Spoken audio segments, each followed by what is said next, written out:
Para naman sa balitang abroad, aminado si US President Donald Trump na hindi niya inaasahan ang malawakang pagganti ng Iran sa nagpapatuloy na giyera sa Middle East. Batay sa ilang mga ulat, 2,000 drones at 800 na missiles na ang napakawalan ng Iran sa mga bansa sa gitnang silangan.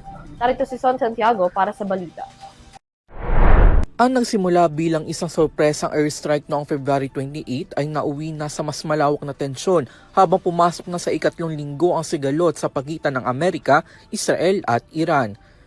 Ang tensyon na ito ay nagdulot ng sunod-sunod na epekto sa buong Middle East, hindi lamang sa aspeto ng militar, kundi pati na rin sa pandaigdigang ekonomiya. Nasa sentro pa rin ng krisis sa mahalagang rutang pandagat na Strait of Hormuz. Ang hakbang ng Iran na isara ang naturang daanan ay nagdulot ng matinding pangamba sa global markets at nagtulak sa pagtaas ng presyo ng langis. Bukod dito, malinaw din ang mensahe ng Tehran na hindi ito uurong sa laban. Mula na magsimula, sunod-sunod na ang naging paghihiganti ng Iran target ang mga base militar ng Amerika sa mga kapitbahay na Gulf nations. At sa isang hindi inaasahang pahayag, inamin ni United States President Donald Trump na ikinagulat ng Washington ang lawak ng naging tugon ng bansa. Sa isang board meeting, inamin ng Pangulo na hindi niya inaasahan na palalawakin ng Iran ang pag-atake nito sa iba pang karatig bansa sa Middle East. Happened in the last 2 weeks, they weren't supposed to go after all these other countries in the Middle East. Those missiles were set to go after them.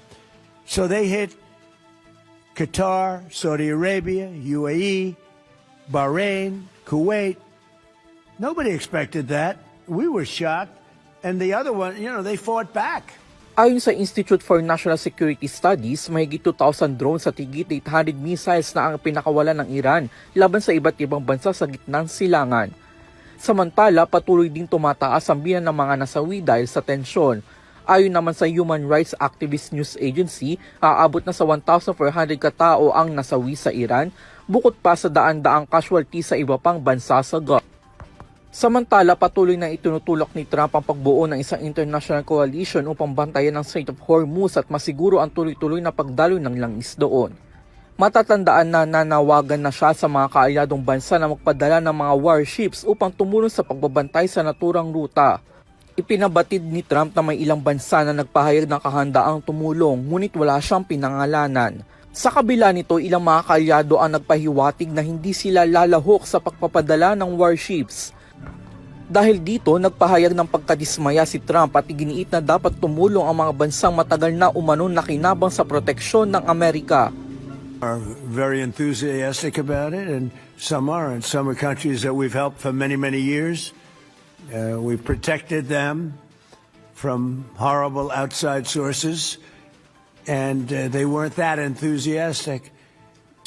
I've been a big critic of all of the protecting of countries because I know that we'll protect them, and if we ever needed help, they won't be there for us.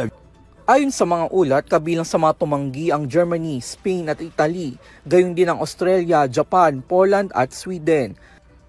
Samantala, pinag-aaralan pa umano ng United Kingdom at South Korea ang kanilang magiging tugon, habang nagpahiwatig naman ng kahandaang tumulong ang France.